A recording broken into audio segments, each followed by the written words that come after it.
Today's webinar is Engineering a Service Revolution, how to establish a strong and service culture and improve service quality fast. I'm your presenter today. My name is Ron Kaufman, and for more than 2 decades, I've been working with organizations all over the world to accomplish 2 fundamental results. Number 1, dramatically improve service performance. Provide other people with a better service experience. And number 2, build a strong and sustainable service culture as a competitive advantage for your organization. I'm the author of the New York Times best-selling book, Uplifting Service, The Proven Path to Delighting Your Customers, Colleagues, and Everyone Else You Meet. And what you're going to be learning today has been captured in this book, our point of view, our experience, our case studies, the best practices, the global examples that you can learn from and you can implement as well. Now, who have we got here today? Where are you? This is poll number 1. Would you please go to your screen right now and click on the geographic location where your body is located while you're participating in this webinar? And while you're doing that, I'll let you know where I am today is in the country of Singapore, which has been my home base for more than 2 decades now, but I spend most of my life on airplanes. Last year, more than 120 flights, flying all over the world. So each of these geographic locations that you see listed, I visit on a regular basis, and I look forward to the privilege of meeting you in person. And so, our poll results are up, and the majority, as you can see, are from North America. We've got a group joining us from Europe and a few from South America, Middle East, Africa, and Asia. Well, I understand that because right now in Asia it's almost midnight. North America, good morning. Now, a couple of questions we should answer at the beginning. Number 1, what do we mean by a service revolution? I want you to understand at the beginning that we're talking about a revolution, not an evolution.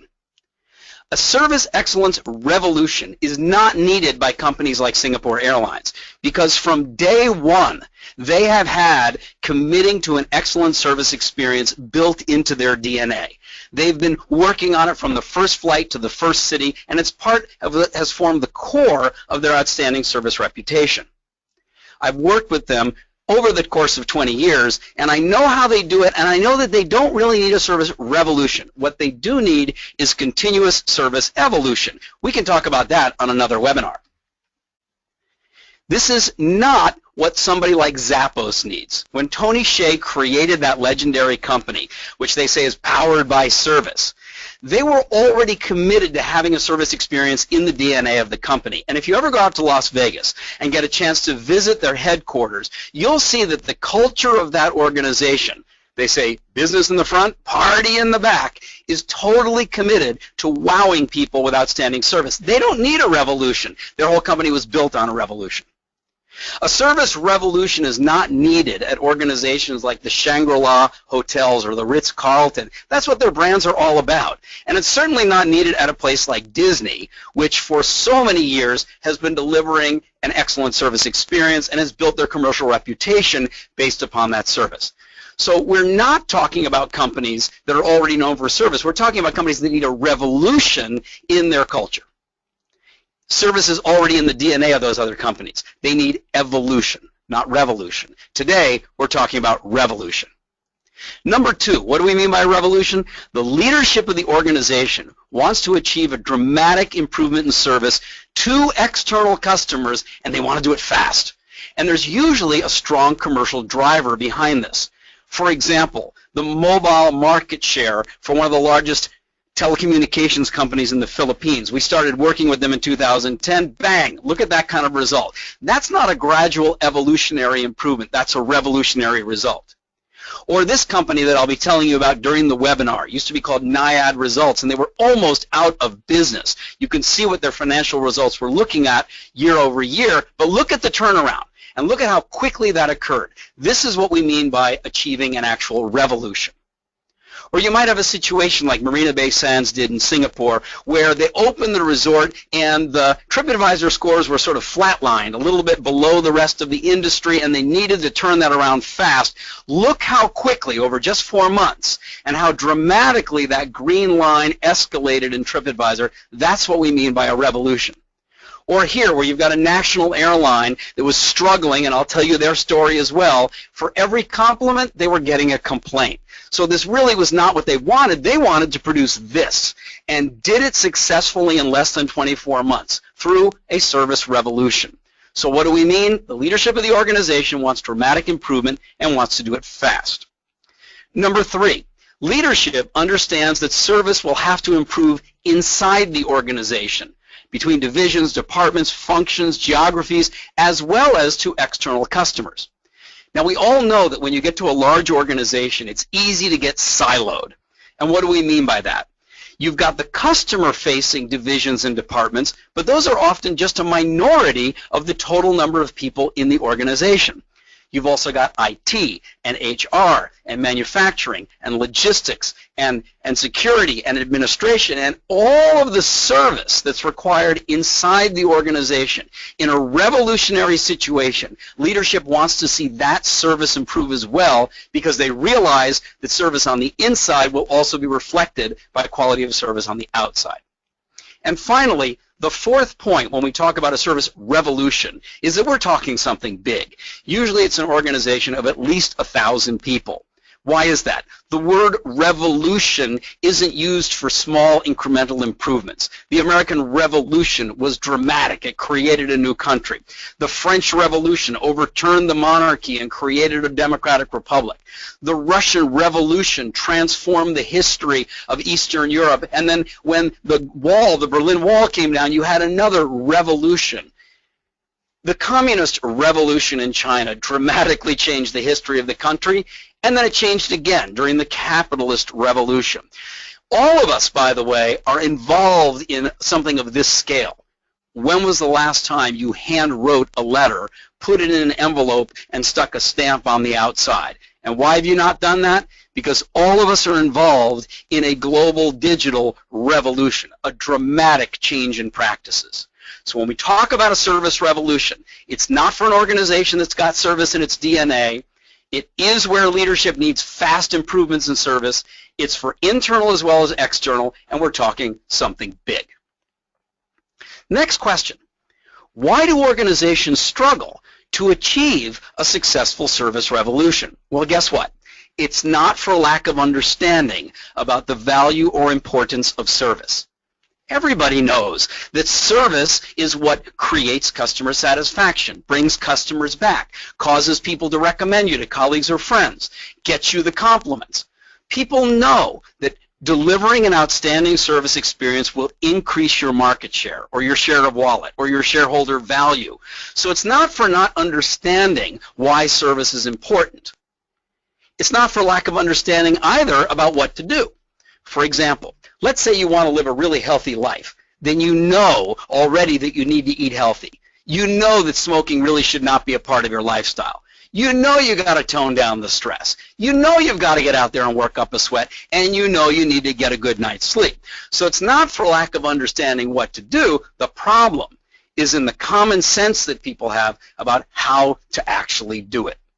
For example, sometimes organizations and leaders say, oh, we want to dramatically improve our service, so let's focus on the service providers who are serving external customers, external customer facing. The problem is, for a revolution, that common sense is wrong. That's not the way to start. And in this webinar, I'll show you what the right way is.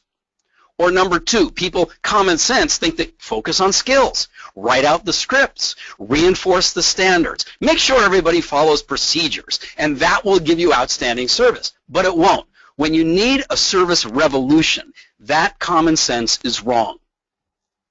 Sometimes leaders will say, well, we need a revolution, but that's a risky thing. So I'm going to start by piloting this in some small part of the organization and make sure it works before I bring it out to everyone. Unfortunately, that common sense is incorrect. It won't work. It's wrong. For a service revolution, you can't just start small, and in this webinar, I'll show you what to do instead. And finally, the fourth common sense that doesn't make sense is to focus on the final results. You know, show me the money. I want to see the CSAT score improve. Give me more market share. When you're looking to produce a revolution, those are the wrong indicators to focus on. And again, in this webinar, I'll show you what the right sense is. It's not the common sense. A service revolution needs something different. It needs a dramatic change in the culture. And producing that dramatic change won't occur by following those 4 examples of common sense. That's why we say this is 4 rules for an effective service revolution. Now here's a gentleman who understood that, and he learned it the hard way. Lou Gerstner became the CEO of IBM when IBM was really struggling. This was back in the days of big iron and dumb terminals, and you know, they thought they were in the hardware business, and he came and he said, no, we're going to have to turn this thing around, change the culture of the organization, but not because he wanted to go after the culture. In his book, Who Says Elephants Can't Dance, he said, if I could have chosen not to tackle the IBM culture head on, I probably would not have. My bias coming in was towards better strategy, analysis, measurement. That's common sense. In comparison, changing the attitude and behaviors of hundreds of thousands of people is very, very hard. Yet I came to see that the culture isn't just one aspect of the game, it is the game. And when we're talking about producing a dramatic improvement in service fast in your organization, or building a culture of sustainable service, superior service, then you have to tackle the culture.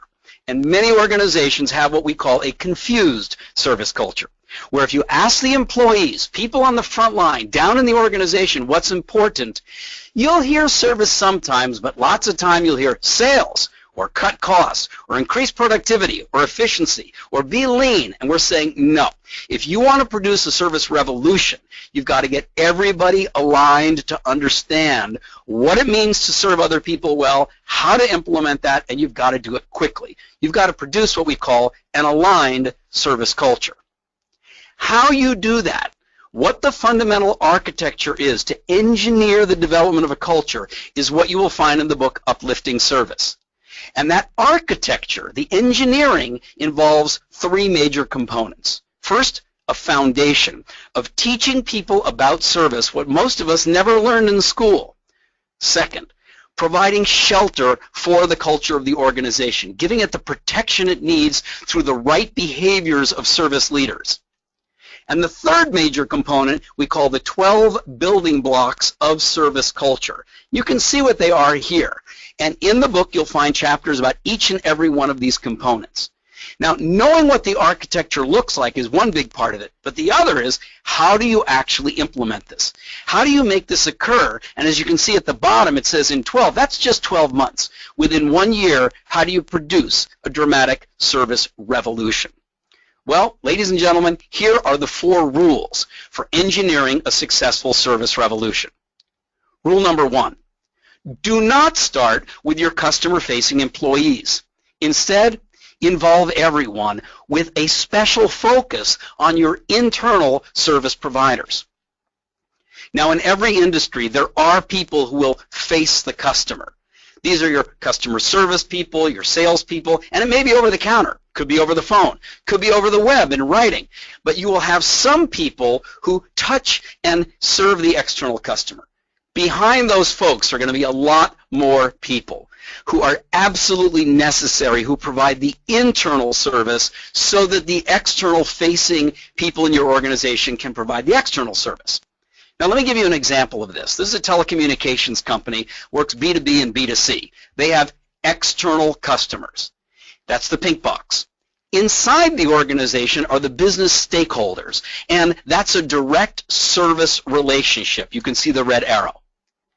But inside the organization, serving the business stakeholders, you have a whole nother team of people.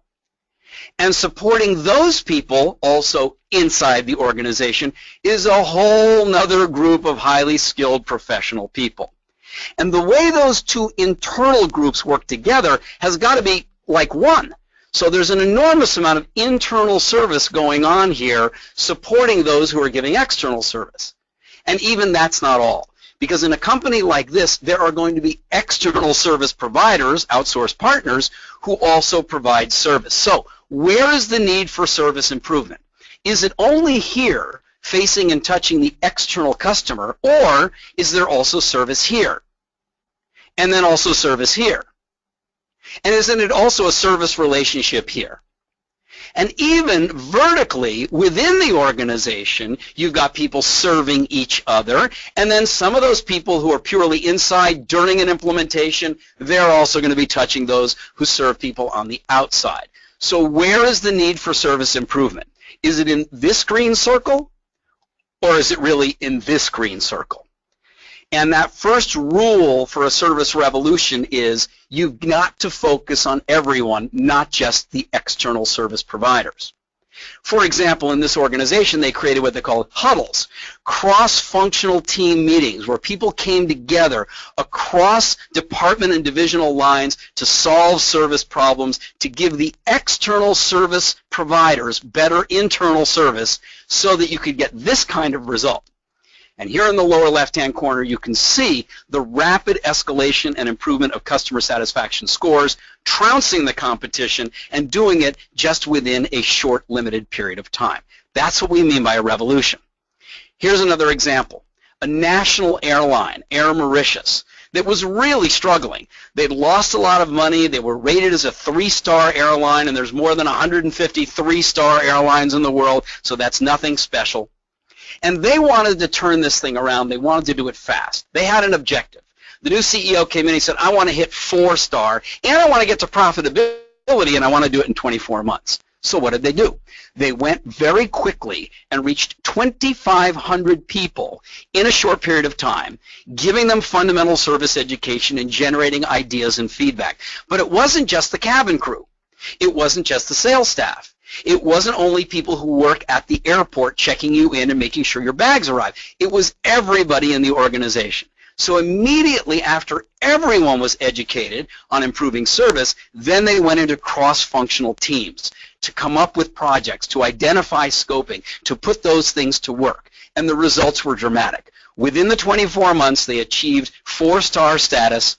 They returned to profitability, and they incredibly improved this complaints to compliments ratio, where it was 1-to-1, and now they're averaging 10, 11, 12 compliments for each single complaint.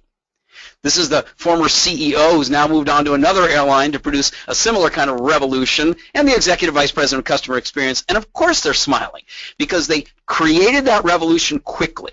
They successfully stepped up together, and by the way, they're now taking the next step up, and they did it by following rule number 1. Don't start with only your customer-facing employees. Instead, involve everyone. And for a revolution, put a special focus on your internal service providers. Now, what about you? Who do you serve? In your position, in your role, in your business, in your job, who do you serve primarily? Are you someone who mostly touches the external customer? Or are you someone who serves mostly colleagues, internal service provider, or do you do both? This is a poll. Put your mouse out there. Give us a click. Let us know what you do. External, guests, members, clients. Internal, colleagues, and other departments. The poll is open. Please let us know.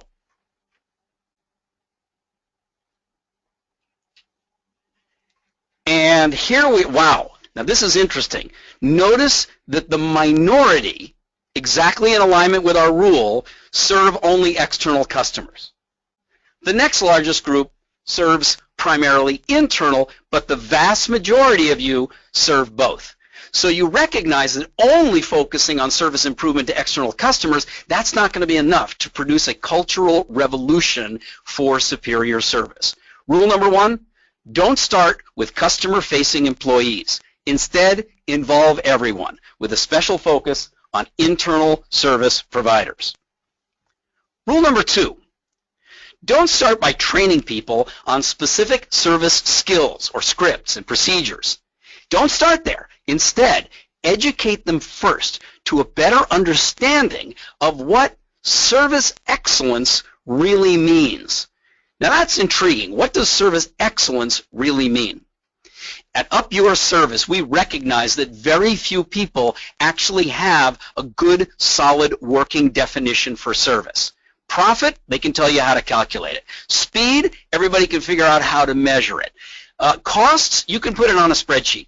But if I ask you, what actually is service?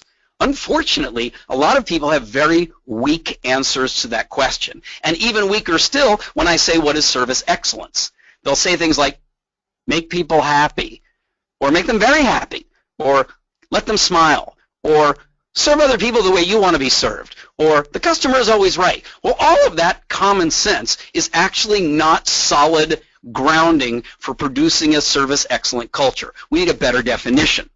And at Up Your Service, the one we teach is this. First, service requires that you do something.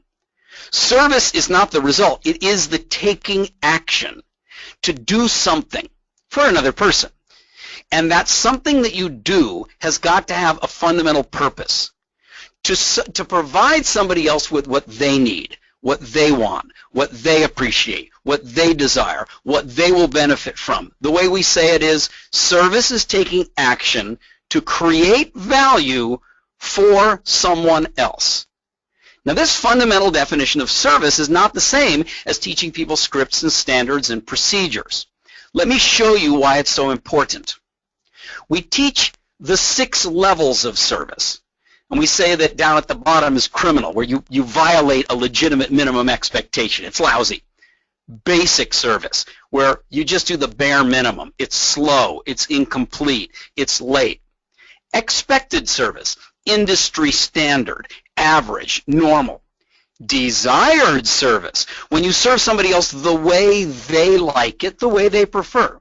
Surprising service, unexpected value, ooh, nice surprise. And finally, unbelievable, rock their socks, blow them away, wow. Now, when we teach these 6 different levels of service, we also point out that these are not fixed. These are not stairs. This is more like an escalator, and it's always in motion, and it's always going down. Because, for example, if you do something surprising for someone, it's only going to be surprising the first time you do it. The next time it might be very nice, desired. After a while, it becomes normal, expected. And before you know it, it could be, well, no big deal, that's just basic. So then how do you continue to provide an excellent service experience? You've got to keep stepping up, not only taking action, but taking the next step up to create more value for someone else. A fundamental definition of service excellence. Now let me show you why this is so critical. Let's say you decide to open a restaurant. So you rent a location, you choose a theme, Italian, Indian, Chinese, Thai, seafood, and then you put in a kitchen and you come up with a menu and you do your advertising, but just before you open you realize we still don't have a waiter. So you run out into the labor market to hire a waiter, but there are no experienced waiters available. So you find this young guy and you bring him in and you think, oh boy, I better train him how to bring people to their table, how to present the menu, how to bring the food, how to clear the plate, how to collect the money. He now knows all the scripts and standards and procedures. But here's the problem. You open the door and the very first customers who come in to your brand new restaurant, they're business people and they're negotiating a very big contract. And what they want is a quiet table and not to be bothered, unless the coffee is running low, and then a good waiter should have already noticed and been right there to top it up. But the very next customers who come in are tourists. They're from out of town. They're so excited to be here. They want to know about everything on the menu. They want to talk to the waiter personally. They want to sit right in the middle of the action. The very next 2 people who come in are on a romantic date. They don't care about the waiter. They care about each other. And they want the kind of service that makes them feel good to be together. And finally, the 4th customer that comes in is a couple, and they got 2 kids, and the kids are upset, and the parents are harassed and hassled, and they just want to be able to sit down, and they need some help taking care of the kids. Now, what is the likelihood that your well-trained waiter, who knows all the procedures, is actually going to deliver the kind of service that these 4 very different customers will actually appreciate and value? Well, Unfortunately, the likelihood's not very high. But why is that? Because you did teach him the standards, the skills, the scripts, the procedures, but you forgot to educate him about what does it mean to be a waiter. That's a service provider. What is service? Service is taking action to create value for someone else. The most important part of that definition is not the action you take, the scripts, the standards, and the procedures. It's how well you understand the someone else, so that you can figure out and appreciate what that other person values, so you can then choose the action to take. Service excellence is what people need to understand. Rule number 2 says don't start by training people just on the skills, scripts, and procedures. Focus your education to give them a better understanding of what service excellence really means. So what about your organization? Let's have a poll.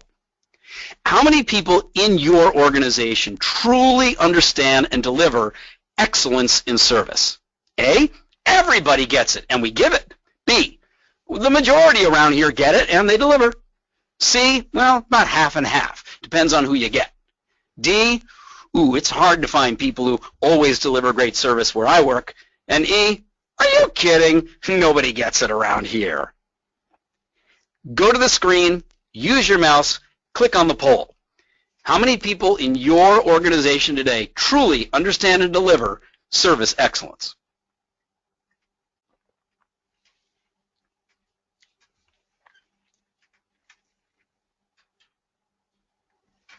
And closing the poll, let's see what we've got here.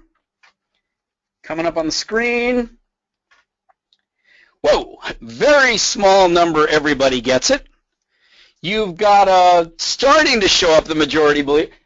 Most of you, look at that, about half and half.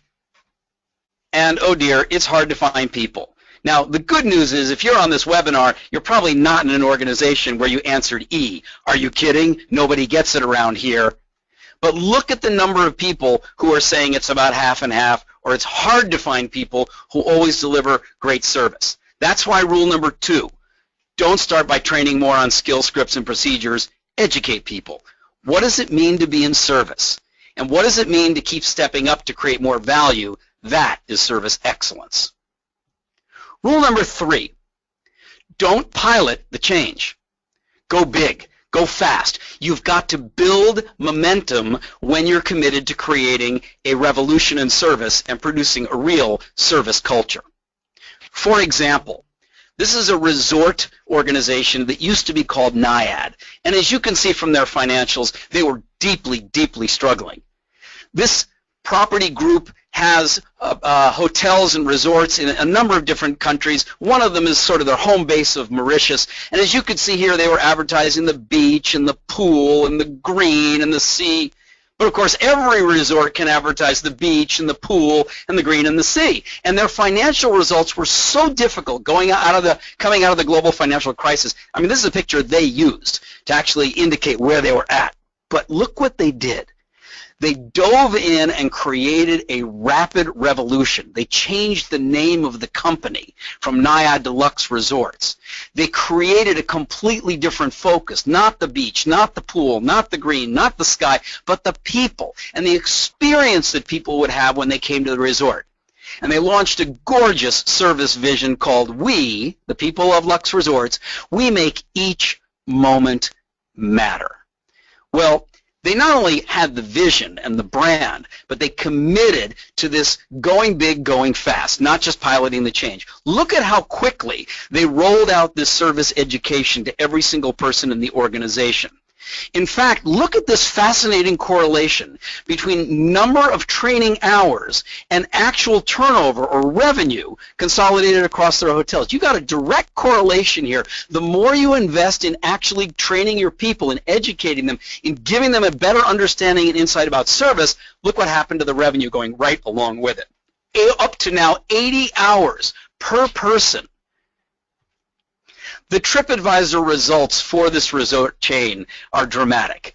Prior to the revolution that they produced, they'd almost never been in the top 10, none of their resorts. Now they dominate that category across the nation. In 2 other countries, in the Maldives and Réunion, look at that, they're right up there at the top of the rankings on TripAdvisor. They did not do that through a gradual, incremental pilot program to improve service. They went for a revolution.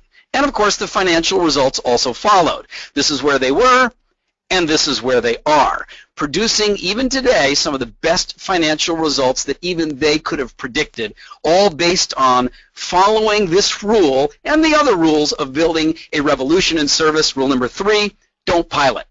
Go big, go fast. You've got to build momentum for a new culture.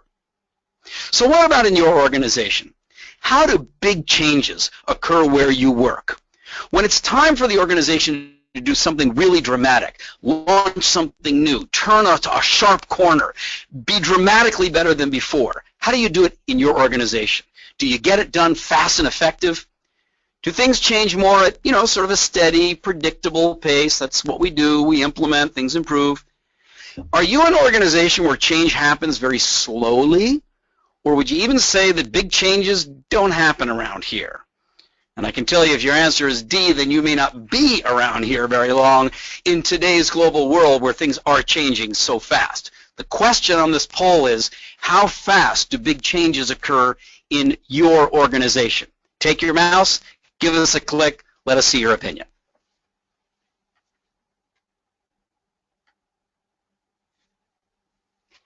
And the votes are in. Fast and effective, small minority. Steady pace, we're growing. But look at the majority here. Change happens very slowly.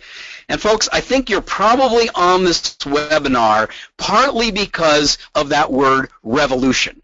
Recognizing that the future is going to be dramatically different. Competition is scaling with incredible speed, and it's coming from all over the world. You really can't afford to just have gradual, incremental, slow change. Rule number 3, for a revolution, don't try to pilot the change. Go big and go fast to build momentum for the new culture.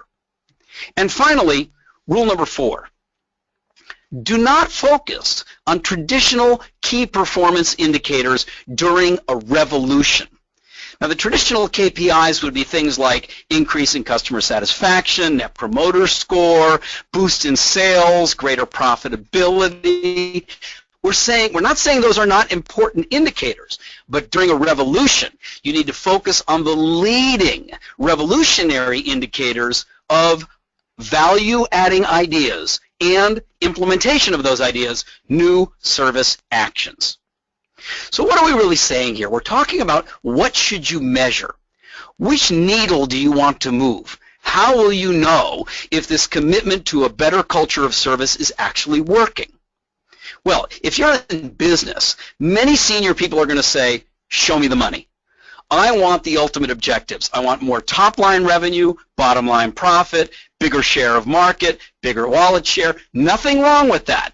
Except in a revolution, that's not what comes first. Those are lagging indicators. That's what comes after everything you've done. For example, at Singapore Airlines, there's a phrase that says, profit is the applause that we receive for the service performances we've already given. So rather than focusing on trying to get more profit, they focus on the service performance, knowing that the profit will come. And you may say, well, all well and good, but what do I want to measure something, so what would be a leading indicator of these lagging financial results? And that's where you look to your index scores. Your customer satisfaction score, net promoter score, wallet allocation score, your loyalty index, your employee engagement score. When those are all going up, you're going to get the ultimate objectives.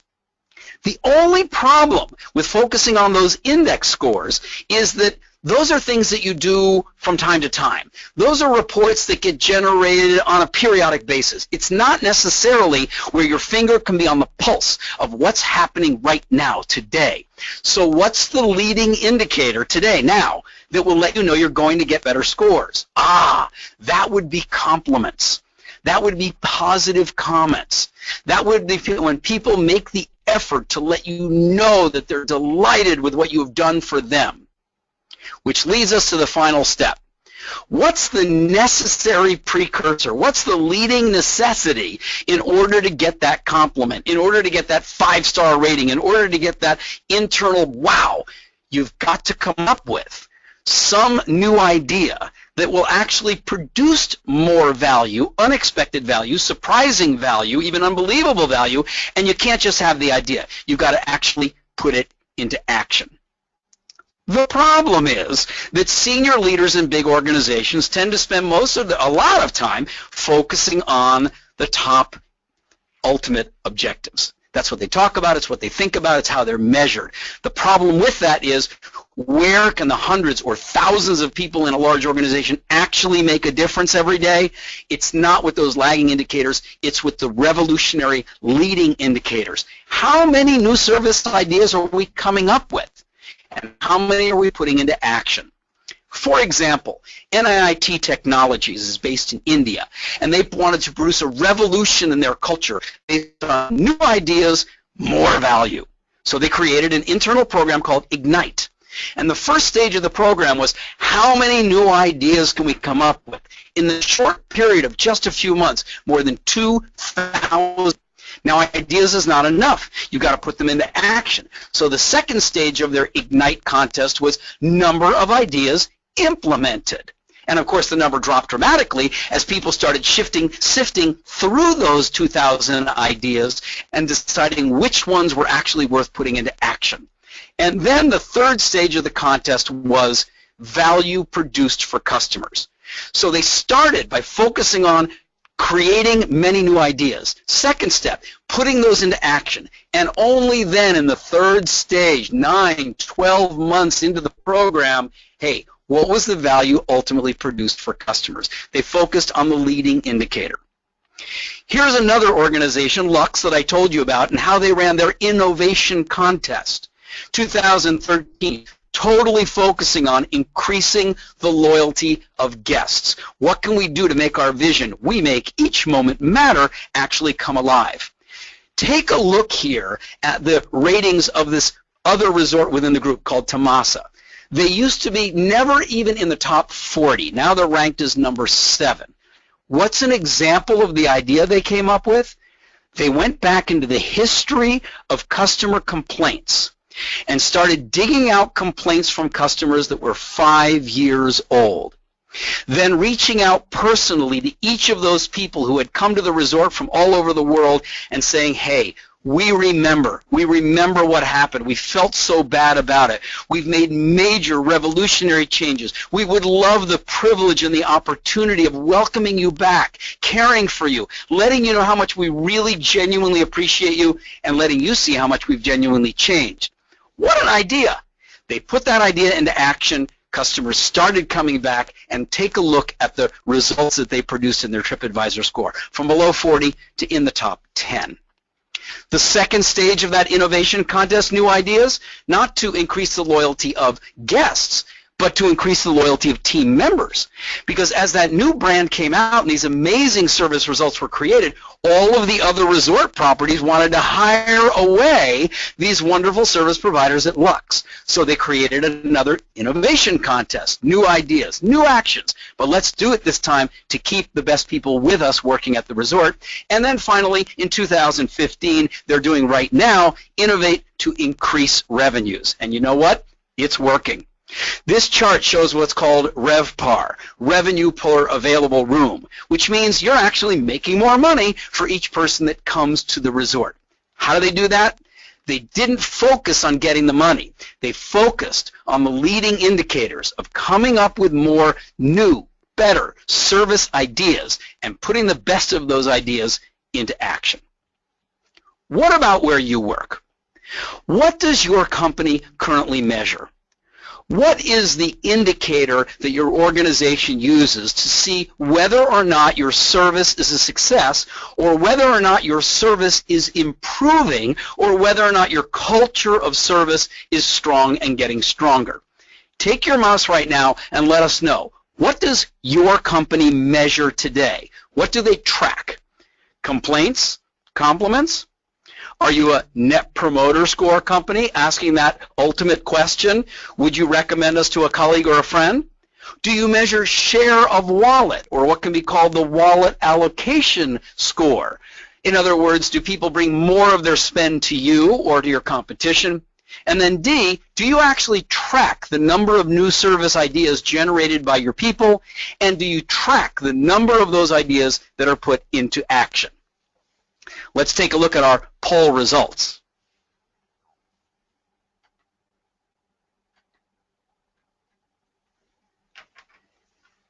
And that's exactly what I expected. Because complaints and compliments, they land on your doorstep. They show up in your email box. They're written on the comment card. They land somewhere where you can't ignore it. You've got to deal with them. So since you've got to deal with them, it's easy to count them. Second, Net Promoter Score. It's an invented metric, and it has to do with asking a simple question and then getting the answer and tabulating how many detractors do you have, how many genuine promoters do you have, subtract the detractors from the promoters, and you get your Net Promoter Score. It's a widely recognized metric, and many of you use it. Share of wallet. How much are we getting compared to the competition? Hey, that one's easy to measure as well. You can find out what's someone's total spend and what percentage of that came to you. Is it increasing or decreasing? But here's what I'm concerned about. Look at D and E. The number of new ideas. Do you have a thermometer on the wall? Are you tracking? Are you counting? Does your department have a goal for number of new ideas this month? Does your division have a target for number of new ideas you want to generate this quarter? Or number of new ideas put into action? That's E on our poll.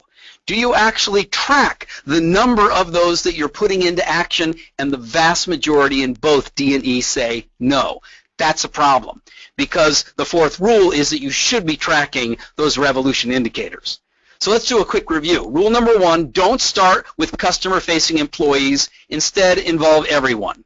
Rule number two, don't start by training skills, scripts, and procedures. Instead, educate people to a better understanding of what service is and service excellence really means. Rule number three, don't pilot a revolution. You've got to go big and go fast to build momentum for the new culture.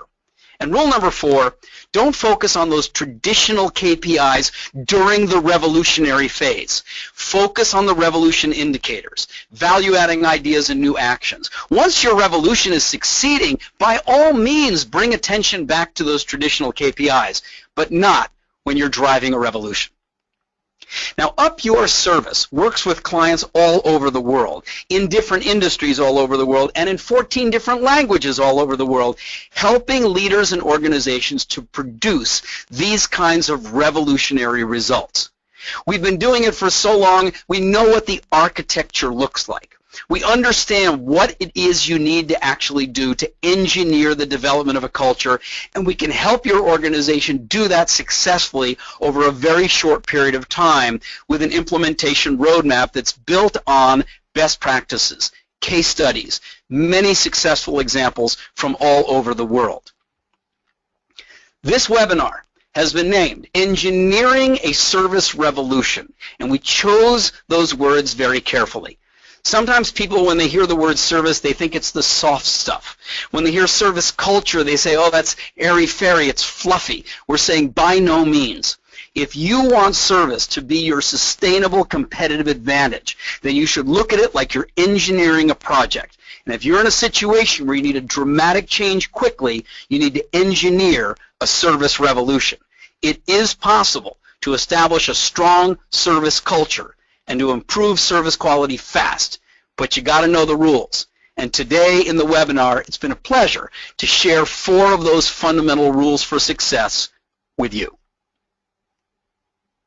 We're now shifting to the question and answer component of today's webinar, and we've been getting questions in throughout the webinar, so allow me a moment here. I'm going to read to you the first question that came in. Thank you for the question. Ron, why are you so avid and passionate about this whole idea of service? Well, I get asked this question all the time, and I think you can tell from my tone of voice and our involvement in this whole field, I really genuinely believe it. And here's why. Human beings are the species on this planet that need service more than any other. Think about it if you have kids. At what age are your children going to be self-sufficient? right? You've probably got a pretty big number in there. A baby is born and won't survive without an enormous amount of service. We serve each other when we're young, as we get older, adolescents, adults. When people get very old, it all comes back full circle. I think that service to each other is the fundamental reason that we're here. And so, well, I'm a man on a mission, and our company is on a mission to help you improve the service that you provide to your colleagues inside and to your customers on the outside. It'll make the world a better place. Question number 2 that came in: what are some key change management tools that you recommend for team members performing the service to make them want to do a better job? That question came in from Baldeep. Thank you. And Baldeep, what I would say here is that the fundamental tool, since you're talking at a management level, is that you've got to get the entire management and leadership team to understand that there is a proven framework that they can follow and implement together.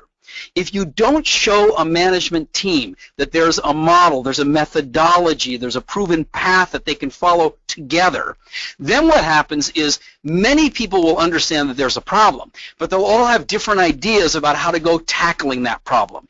And so some people will do training in this, and some will do more standards on that, and some will implement more technology, and some people will be pushing in other areas. That won't work. In order to actually produce a revolution, you've got to get everybody in the management and leadership team to see that architecture that I showed you earlier, to understand the components, to understand that in an implementation over, let's say, your first 1 year, there's a model to be able to follow. There's a proven path. That path itself is the fundamental change management tool. And if you've listened on this webinar, I'd say you can take up the responsibility to share this recording, or share a copy of the book, or share all of the tremendous resources that are on our website so that your management team sees those tools exist and understand that they can implement and use those tools together. Next question. Is the service revolution time-bound? And can we identify when to stop, or is it a continuous process? Great question. So let's go back in history. A revolution is a dramatic, substantial change that tends to occur very quickly. And after a revolution, there's usually a period of consolidation of some sort. Institutions, practices, standards, behaviors start to settle down. The same thing can be true when you produce a service revolution in your organization. You make a dramatic change. Internal service improves dramatically. Number of new ideas occur. You start to see the results of compliments and 5-star ratings and thumbs up and coming in. Then you start to see your index scores moving, and ultimately you'll enjoy the ultimate business benefits. Now, you can't rest on your laurels. If you produce a revolution and say, well, we did that, okay, let's go back to the way things were, it will decline. It will collapse. It will ultimately fail. So what I would say in answer to your question here is that you need to initially produce the revolution, change people's understanding, commitment, and behavior towards each other as colleagues, as well as collectively towards your customers and clients on the outside of the organization. And then when the revolution has occurred, continue using those building blocks to support the culture that you've produced. Continue to make continuous evolution after you've successfully produced the revolution. That's another reason why we use that architectural shape of a house, and we talk about engineering, because you don't produce a house and then just walk out of it. You produce a house and then you live inside it. And as you live inside it, you keep it clean. You renovate from time to time. You put on a new coat of paint. You mop the floors. You incrementally maintain what you've already produced through your successful revolution. And the final question today is, how do you convince top management if they don't get the point on their own? If they don't believe that revenue is a lagging indicator? Okay, good question. Most of the organizations that we work with, there's somebody in an important leadership position who has come to the realization that service is going to be the essential competitive advantage. You're inside of an industry where the product is commoditized. What you've got, the competition can match. Take, for example, financial services, where something can be copied from bank to bank or insurance company to insurance company just so quickly. Or in any of the manufacturing industries, or even in a hospitality industry where your pillow and my pillow, your room service menu, my room service menu, these things can be matched nose to nose. So how are you going to differentiate in that kind of environment? Someone realizes that it is the experience the customer has. It is the service that we provide that can be our competitive differentiator. But that does not mean that everybody on the leadership team gets that. So someone who has some authority, somebody who understands this and has insight, has got to take responsibility for bringing the leadership team together.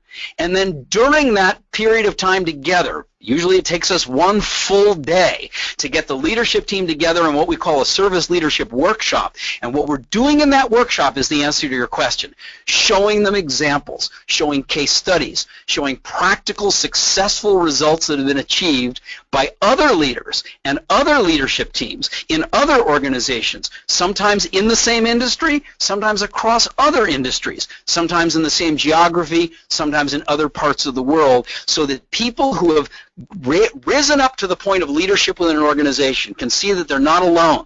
They're not the only ones who have ever tried to tackle this. Other people have done it before them. There is a proven path, and that path can be followed. And the leadership team needs to come together to walk on that path together and walk everyone else in the organization down that successful path to achieving a sustainable and superior culture of uplifting service.